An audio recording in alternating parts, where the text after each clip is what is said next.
ومولانا محمد اللهم صل على سيدنا ومولانا محمد وعلى آله وصحبه وبارك وسلم.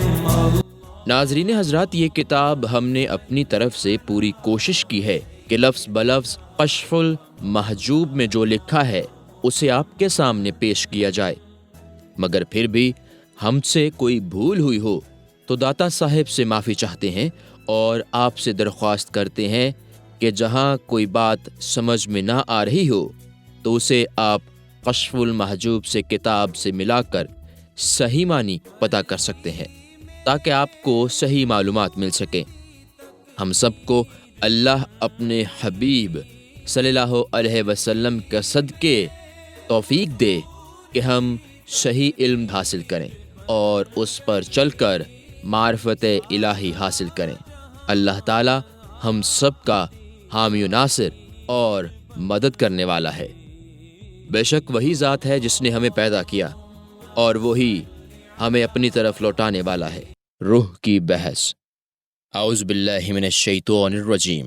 بسم اللہ الرحمن الرحیم. اللہم صلی علی سیدنا و مولانا محمد وعلی آل سیدنا و مولانا محمد وبارک وسلم. روح کی بحث. واضح رہنا چاہیے کہ روح کے وجود کا علم ضروری ہے، لیکن اس کی حقیقت و معرفت میں عقل عاجز و لاچار ہے. امت مسلمہ کے ہر عالم و دانشور نے اپنے اپنے فہم و قیاس کے موافق کچھ نہ کچھ کہا ہے، اور کفار و ملحدین نے بھی اس میں خامہ فرسمائی کی ہے. جس وقت کفار قریش نے یہودیوں کے سکھلانے پر نضر بن حارث کو بھیجا کہ وہ رسول کریم صلی اللہ علیہ وسلم سے روح کی کیفیت اور اس کی ماہیت دریافت کرے تو اللہ تعالیٰ نے پہلے روح کا اثبات کرتے ہوئے فرمایا وَيَسْأَلُونَكَ عَنِ الرُّوحِ. بنی اسرائیل آیت 85. اے محبوب، تم سے روح کے بارے میں سوال کرتے ہیں. اس کے بعد اللہ تعالیٰ نے روح کی قدامت کی نفی کرتے ہوئے فرمایا قُلِ الرُّوحُ مِنْ أَمْرِ رَبِّي. بنی اسرائیل 85. اے محبوب کہہ دو کہ روح میرے رب کے حکم سے ہے. نبی کریم صلی اللہ علیہ وسلم کا ارشاد ہے الارواح جنود مجندات فما تعارف منها ائتلف وما تناقر منها اختلف. بخاری شریف. روحیں لشکر پیوستہ ہیں، تو جو اس کی معرفت کی کوشش کرتا ہے وقت ضائع کرتا ہے، اور جو اس کا انکار کرتا ہے وہ غلطی پر ہے. اس قسم کے بکثرت دلائل ہیں، لیکن ان میں روح کی ماہیت پر بحث نہیں کی گئی جو روح کے وجود پر کیفیت میں تصرف کے بغیر شاہد ہے. چنانچہ ایک گروہ کہتا ہے کہ روح ایک زندگی ہے جس سے بدن زندہ رہتا ہے. متکلمین کی ایک جماعت کا بھی یہی مذہب ہے. اس معنی میں روح ایک عرض ہے جس سے حکم خدا کے تحت جاندار زندہ ہوتا ہے، اور تالیف و حرکت کے اقسام کا اجتماع اسی سے وابستہ ہے. جس طرح دیگر آراز ہوتے ہیں جو ہر شخص کو ایک حال سے دوسرے حال کی طرف لے جاتے ہیں. اور ایک گروہ یہ کہتا ہے کہ روح زندگی کے سوا ایک شے ہے اور زندگی اس کے بغیر نہیں پائی جاتی، اور روح جسم کے بغیر نہیں پائی جاتی، اور دونوں میں کوئی بھی ایک دوسرے کے بغیر نہیں پائی جاتی، جیسے علم اور اس کا علم، کیونکہ یہ دونوں جداگانہ شے ہیں. مطلب یہ ہے کہ حیات کے سوا روح کا وجود علیحدہ ہے. اس کا وجود بغیر حیات کے ممکن نہیں ہے، جیسے کہ غیر معتدل شخص کی روح جو ایک دوسرے کے بغیر نہیں پائی جاتی، مثلاً علم و تکلیف اور اس کا علم، کہ یہ دونوں وجود میں تو مختلف ہیں لیکن وقوع میں ایک دوسرے سے جدا نہیں ہیں. اس معنی میں اسے عرضی بھی کہا جاتا ہے جس طرح کہ حیات کہا جاتا ہے. جمہور مشائخ اور اکثر اہل سنت و جماعت کا مذہب یہ ہے کہ روح نہ عینی ہے نہ وصفی. اللہ تعالیٰ جب تک روح کو انسانی قالب میں رکھتا ہے تو وہ دستور کے مطابق قالب میں حیات پیدا کرتا ہے، اور حیات انسانی کی صفت ہے اور وہ اسی سے زندہ رہتا ہے.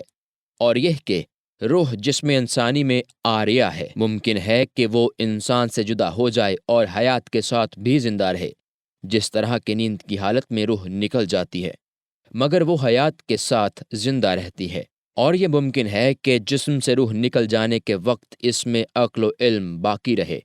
اس لیے نبی کریم صلی اللہ علیہ وسلم نے ارشاد فرمایا کہ شہداء کی روحیں سبز پرندوں کی شکل میں ہوتی ہیں۔ یقیناً اس سے یہ لازم آتا ہے کہ روح عینی ہے۔ نیز آپ نے فرمایا، روحیں صف بستہ لشکر ہیں، لا محالہ جنود باقی ہوتا ہے، اور عرض پر بقا جائز نہیں، اور نہ عرض از خود قائم ہو سکتا ہے۔ حقیقت یہ ہے کہ روح ایک جسم لطیف ہے جو اللہ تعالیٰ کے حکم سے آتی جاتی ہے۔ نبی کریم صلی اللہ علیہ وسلم فرماتے ہیں کہ شب معراج میں نے حضرت آدم علیہ السلام صفی اللہ، یوسف صدیق، موسیٰ کلیم اللہ، ہارون حلیم اللہ، عیسیٰ روح اللہ اور حضرت ابراہیم خلیل اللہ علیہ السلام کو آسمانوں پر دیکھا۔ بلا شبہ وہ ان کی ارواح مقدسہ تھیں۔ اگر روح شہ عرضی ہوتی تو از خود قائم نہ ہوتی اور اسے ہستی و وجود کی حالت میں نہیں دیکھا جا سکتا تھا۔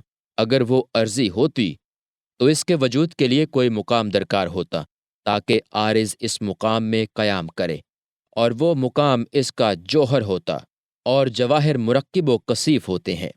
معلوم ہوا کہ روح کے لیے جسم لطیف ہے، جبکہ وہ صاحب جسم ہے تو اس کا دیکھنا بھی ممکن ہے، خواہ دل کی آنکھ سے ممکن ہو یا سبز پرندوں کی شکل میں یا صف بستہ لشکری کی صورت میں، جن سے وہ آئیں اور جائیں۔ اس پر حدیثیں شاہد ہیں، اور حق تعالیٰ کا ارشاد ہے، قال الروح من امر ربی، بنی اسرائیل 85۔ اے محبوب تم کہہ دو کہ روح میرے رب کے حکم سے ہے۔ اب دینوں کے ایک اختلاف کا بیان اور باقی ہے، وہ یہ کہ وہ روح کو قدیم کہتے اور اس کو پوجتے ہیں۔ اشیاء کا فاعل اور ان کا مدبر اسی کو جانتے ہیں، اور وہ ارواح کو الہ کہتے ہیں اور اسے ہمیشہ مدبر سمجھتے اور ایک سے دوسرے کی طرف الٹنے پلٹنے والا جانتے ہیں، گویا وہ اواگون اور تناسخ کے قائل ہیں۔ ان لوگوں نے عوام میں جس قدر شبہات پھیلائے ہیں، کسی نے اتنے نہیں پھیلائے، اور نصارہ کا مذہب اسی پر ہے، اگرچہ ان کی ظاہری عبارتیں اس کے برخلاف ہیں، اور تمام اہل ہنود، تبت و چین اور ماچین کے لوگ بھی اسی کے قائل ہیں۔ گروہ شیعہ، قرامطہ اور باطنی لوگ بھی اسی کے قائل ہیں، اور یہ دونوں مردود باطل گروہ بھی انہی خیالات فاسدہ کے قائل ہیں، اور ہر گروہ اسے مقدم جانتا اور دلائل پیش کرتا ہے۔ ہم ان کے تمام دعووں میں صرف لفظ قدم کے بارے میں سوال کرتے ہیں کہ اس سے تمہاری کیا مراد ہے؟ کیا شے محدث اپنے وجود میں متقدم ہے یا ہمیشہ قدیم؟ اگر وہ یہ کہیں کہ ہماری مراد محدث وجود میں متقدم ہے تو اس بنیاد پر اصل سے اختلاف ہی جاتا رہتا ہے، کیونکہ ہم بھی روح کو محدث کہتے ہیں، یا یہ کہ اس شخص کے وجود پر روح کا وجود متقدم ہے، کیونکہ سید عالم صلی اللہ علیہ وسلم کا ارشاد ہے کہ ان اللہ تعالی خلق الارواح قبل الاسجاد بمعاتی الف عام۔ اللہ تعالیٰ نے اجسام کی تخلیق سے 2,00,000 برس قبل ارواح کو پیدا فرمایا۔ چونکہ ارواح کا محدث ہونا صحیح ہے تو لا محالہ محدث کے ساتھ جو محدث ہو وہ بھی محدث ہوتا ہے، اور دونوں ایک جنس کے ہوتے ہیں، اور اللہ تعالیٰ نے تخلیق میں ایک کو دوسرے کے ساتھ ملایا ہے، اور اس اتصال سے اللہ تعالیٰ نے اپنی قدرت سے حیات پیدا فرمائی ہے۔ مطلب یہ کہ تخلیق میں روح ایک جدا جنس ہے اور اجسام ایک جنس سے جدا گانا۔ اللہ تعالیٰ جب کسی کو حیات عطا فرماتا ہے تو روح کو جسم کے ساتھ ملنے کا حکم دیتا ہے اور اس سے زندگانی حاصل ہو جاتی ہے۔ البتہ ایک جسم سے دوسرے جسم کی طرف روح کا منتقل ہونا جائز نہیں ہے، اس لیے کہ جب ایک جسم کے لیے 2 قسم کی حیات جائز نہیں تو ایک روح کے لیے 2 مختلف جسم یا وجود بھی جائز نہیں۔ اگر اس پر احادیث ناطق نہ ہوتی اور حضور اکرم صلی اللہ علیہ وسلم اپنے ارشادات میں صادق نہ ہوتے، ازرو عقل صرف معقول روح حیات کے بغیر نہ ہوتی اور وہ صفتی ہوتی، عینی نہ ہوتی۔ اگر یہ ملحدین کہیں کہ قدم سے مراد قدیم و دوام ہے تو ہم دریافت کرتے ہیں کہ یہ از خود قائم ہے یا کسی دوسرے کے ساتھ۔ اگر یہ کہیں کہ قائم بنفسی ہے تو ہم دریافت کرتے ہیں کہ اللہ تعالیٰ اس کا جاننے والا ہے یا نہیں۔ اگر کہیں کہ اللہ تعالیٰ اس کا جاننے والا نہیں ہے تو دوسرا قدیم ثابت ہوتا ہے، اور یہ عقلاً محال ہے کیونکہ قدیم محدود نہیں ہوتا۔ حالانکہ ایک ذات کا وجود دوسرے کی ضد ہوتی ہے، لیکن یہ محال ہے۔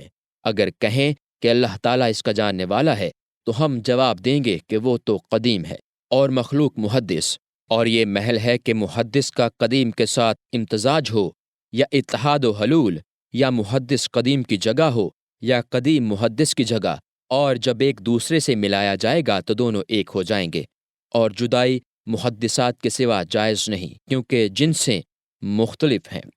اور اگر یہ کہیں کہ وہ مقام بنفسے نہیں ہے اور اس کا قیام غیر کے ساتھ ہے تو یہ صورت دو حال سے خالی نہیں، یا تو وہ صفتی ہوگا یا عرضی۔ اگر عرضی کہیں تو لا محالہ اسے یا کسی محل میں کہیں گے یا کسی لا محل میں۔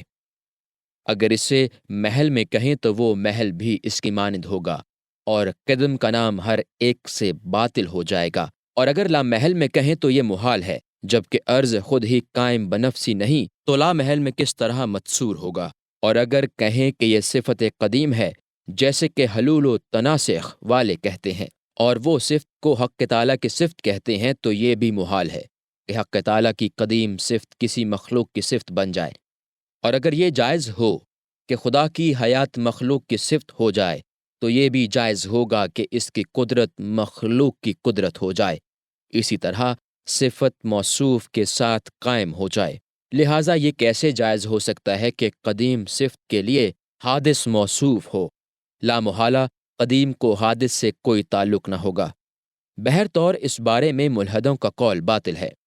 فرمان الہی کے موافق روح مخلوق ہے، جو اس کے خلاف کہے گا وہ کھلا مقابرہ ہے، اور وہ حادث و قدیم کا فرق نہیں جانتا، اور ولی کے لیے یہ کسی طور پر جائز نہیں ہے کہ وہ صحت ولایت کے ساتھ حق تعالیٰ کے اوصاف سے بے بہرہ ہو۔ اللہ تعالیٰ نے اپنے فضل و کرم سے ہمیں بدعت و ضلالت اور وسواس شیطانی سے محفوظ کر کے عقل سلیم عطا فرمائی ہے، جس کے ذریعہ غور و فکر اور استدلال کرتے ہیں، اور بحمد تعالیٰ اس نے ہمیں دولت ایمان سے سرفراز فرمایا ہے، جس سے ہم اسے پہچانتے ہیں۔ وہ حمد ہی کیا جو حمد اپنی غایت کو نہ پہنچے، کیونکہ نامتناہی نعمتوں کے مقابلہ میں حمد متناہی ہوتی ہے، وہ نامقبول ہوتی ہے۔ جب اہل ظواہر نے ارباب اصول سے اس قسم کی باتیں سنی تو گمان کرنے لگے کہ تمام صوفیہ کا ایسا ہی اعتقاد ہوگا، اس لیے وہ ان نیکوکار بزرگوں کے بارے میں کھلے نقصان اور ان کے جمال سے محبوب ہو گئے، اور وہ ولایت حق کے لطائف اور شعلہ ہائے رموز ربانی کے ظہور سے پوشیدہ رہ گئے۔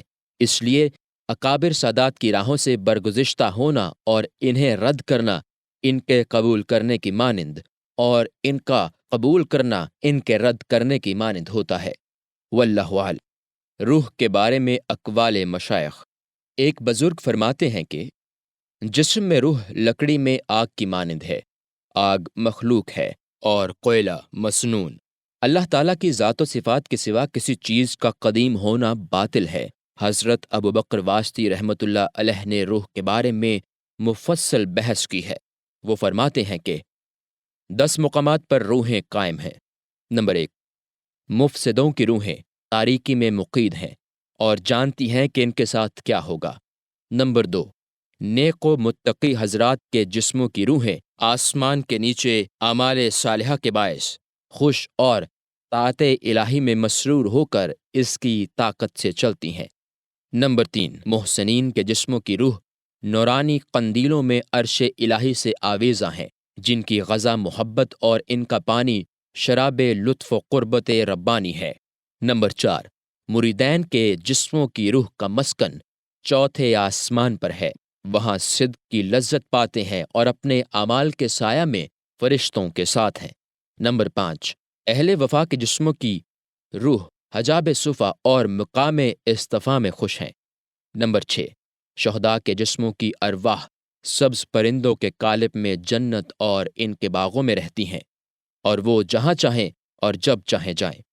نمبر 7، مشتاقوں کے جسموں کی ارواح ادب کے فرش پر انوار صفات کے پردوں میں قیام کرتی ہیں۔ نمبر 8، عارفوں کے جسموں کی روحیں قدس کے توشک میں صبح و شام کلام الہی کی سماعت کرتی ہیں اور وہ دنیا اور جنت میں اپنے مساکن کو ملاحظہ کرتی ہیں۔ نمبر 9، محبوبوں اور دوستوں کے جسموں کی ارواح مشاہدہ جمال الہی اور مقام کشف میں محو ہیں۔ اس کے سوا وہ کسی چیز کی خبر نہیں رکھتی اور نہ کسی سے انہیں بجز اس کے چین و راحت ملتی ہے۔ نمبر 10، درویشوں کے جسموں کی روحیں محل فنا میں مقرب ہو کر اور اپنی صفات کو بدل کر احوال میں متغیر ہوتی ہیں۔ ارباب طریقت بیان کرتے ہیں کہ مشائخ نے ایک کو ان کی جداگانہ صورتوں میں دیکھا ہے اور یہ دیکھنا جائز ہے۔ ہم بتا چکے ہیں کہ وہ موجود ہیں اور ان کے اجسام لطیف ہیں، ان کو دیکھا جا سکتا ہے، اور اللہ تعالیٰ جب چاہے اور جس طرح چاہے اپنے کسی بندے کو دکھا دیتا ہے۔ حضور سیدنا داتا گنج بخش رحمۃ اللہ علیہ فرماتے ہیں کہ میری زندگانی ہر حال میں حق تعالیٰ کے ساتھ ہے اور اسی سے قیام بھی ہے، اور ہمیں زندہ رکھنا حق تعالیٰ کا فعل ہے۔ ہمارا وجود اور ہماری حیات سب اسی کی پیدا کردہ ہے، اس کی ذات و صفات سے نہیں ہے۔ حلولیوں کا قول سراسر باطل ہے اور وہ بہت بڑی گمراہی ہے۔ ان کا پہلا باطل قول یہ ہے کہ وہ روح کو قدیم کہتے ہیں۔ اگرچہ ان کی عبارتیں مختلف ہیں لیکن ان کے مفہوم یکساں ہیں، اور ان کا ایک گروہ نفس و حیولہ کہتا ہے اور ایک گروہ نور و ظلمت کہتا ہے، اور اس طریقت کو باطل ٹھہرانے والے لوگ اسے یا تو فنا اور بقا کہتے ہیں یا جمع و تفرقہ وغیرہ۔ اس قسم کی بیہودہ باتیں گھڑ لی ہیں اور اپنے اس کفر کی داد چاہتے ہیں۔ صوفیہ کرام ایسے گمراہ گروہوں سے بیزار اور متنفر ہیں، کیونکہ اسبات ولایت اور محبت الہی کی حقیقت بجز معرفت الہی کے درست نہیں ہو سکتی، اور جب کوئی قدیم کو محدث سے جدا کر کے پہچان نہ سکے، اس بارے میں وہ جو کچھ کہے گا وہ جہالت پر مبنی ہوگا۔ عقل مند جاہلوں کی باتوں کی طرف التفات نہیں کرتے۔ میں نے ان دونوں مردود گروہوں کا مقصد اور ان کا بطلان واضح کر دیا ہے۔ اگر مزید علم کی خواہش ہو تو میری دیگر تصانیف کی طرف رجوع کریں، میں اس کتاب کو طول دینا نہیں چاہتا۔